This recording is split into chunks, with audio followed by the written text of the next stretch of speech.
پرانے وقتوں کی بات ہے، ایک شہزادہ اپنے ساتھیوں کے ساتھ شکار پہ نکلا۔ گرمیوں کے دن تھے۔ شکار سے واپسی پر وہ ایک گاؤں کے پاس سے گزرے۔ انہیں شدید پیاس محسوس ہوئی۔ شہزادے نے دیکھا ایک لڑکی پانی لے کر جا رہی ہے۔ شہزادے نے اس سے کہا، برائے مہربانی کیا ہمیں پینے کے لیے کچھ پانی مل سکتا ہے؟ لڑکی نے ایک رومال پانی سے گیلا کر کے دیتے ہوئے کہا، پہلے آپ سب اس سے اپنے چہرے اور ہاتھ کو صاف کر لیں۔ شہزادے اور اس کے ساتھیوں نے جب اپنے چہرے اور ہاتھوں کو صاف کر لیا تو لڑکی نے انہیں پینے کے لیے پانی دیا۔ شہزادے نے کہا، کیا میں پوچھ سکتا ہوں کہ پانی دینے سے پہلے گیلا رومال دینے کی کیا وجہ تھی؟ لڑکی نے جواب دیا، اگر میں ایسا نہ کرتی تو آپ لوگ بیمار ہو سکتے تھے۔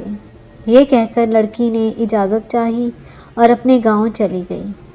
شہزادہ لڑکی کی ذہانت سے متاثر ہوا۔ اس نے اپنے ساتھیوں سے کہا، پتہ کرو یہ لڑکی کون ہے۔ گاؤں کے لوگوں نے بتایا، یہ کسان کی بیٹی ہے اور گاؤں کے بچوں کو پڑھاتی ہے۔ شہزادے نے کہا، میں اس لڑکی سے شادی کرنا چاہتا ہوں۔ شہزادے کے ساتھیوں نے کہا، ایک کسان کی بیٹی کو آپ کیسے اپنی بیوی بنا سکتے ہیں؟ لیکن شہزادہ اپنی بات پہ قائم رہا۔ اگلے ہی دن اس نے کسان کے گھر رشتے کا پیغام بھیجا۔ کسان بہت خوش ہوا۔ اس نے کہا، میں اس بارے میں پہلے اپنی بیٹی سے بات کروں گا۔ اگر وہ رضامند ہو تو ہی یہ شادی ہو سکتی ہے۔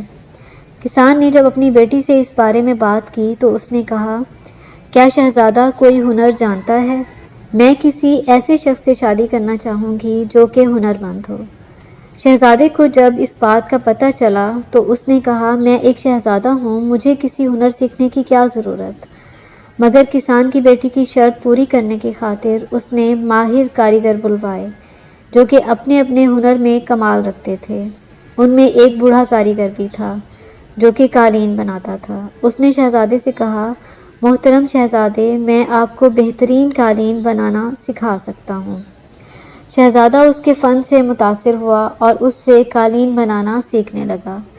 شہزادے نے سنہری تاروں سے ایک شاندار قالین تیار کیا اور اسے لے کر کسان کی بیٹی کے پاس گیا۔ جب کسان کی بیٹی نے اس قدر مہارت سے بنا ہوا قالین دیکھا تو وہ شہزادے کے جذبے سے بہت متاثر ہوئی اور شادی کے لیے رضامند ہو گئی۔ شادی بہت دھوم دھام سے ہوئی۔ دن اسی طرح ہنسی خوشی گزرتے گئے۔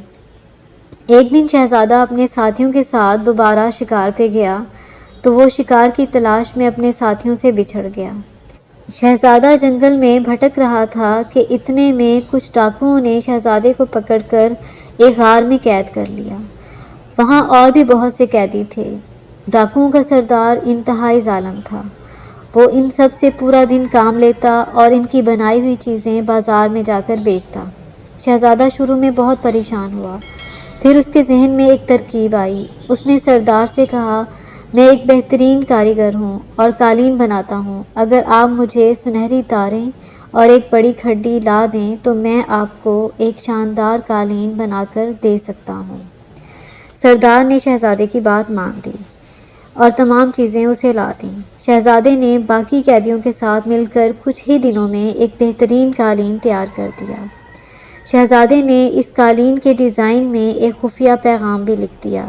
اس نے سردار سے کہا، یہ قالین اگر تم ملکہ کے پاس لے کر جاؤ تو وہ تمہیں منہ مانگا انعام دے گی۔ سردار بہت خوش ہوا اور وہ یہ قالین لے کر محل کی طرف روانہ ہو گیا۔ دوسری طرف شہزادے کی بیوی نے اس کی تلاش میں سپاہیوں کو جگہ جگہ بھیجا لیکن وہ ناکام رہے۔ شہزادی کو یقین تھا کہ شہزادہ زندہ ہے۔ اس نے اپنی تلاش جاری رکھی۔ جب سردار نے محل میں آ کر قالین اسے دکھایا تو وہ فوراً پہچان گئی کہ یہ شہزادے نے بنایا ہے۔ اس نے اس میں لکھا ہوا پیغام پڑھا۔ لکھا تھا، میری مدد کرو، میں اس شخص کا قیدی ہوں۔ شہزادی نے یہ پیغام پڑھتے ہی اپنے سپاہیوں کو حکم دیا کہ اس شخص کو گرفتار کر لو۔ اس کے بعد اس نے سپاہیوں کو اس شخص کے بتائے ہوئے پتے پر روانہ کیا۔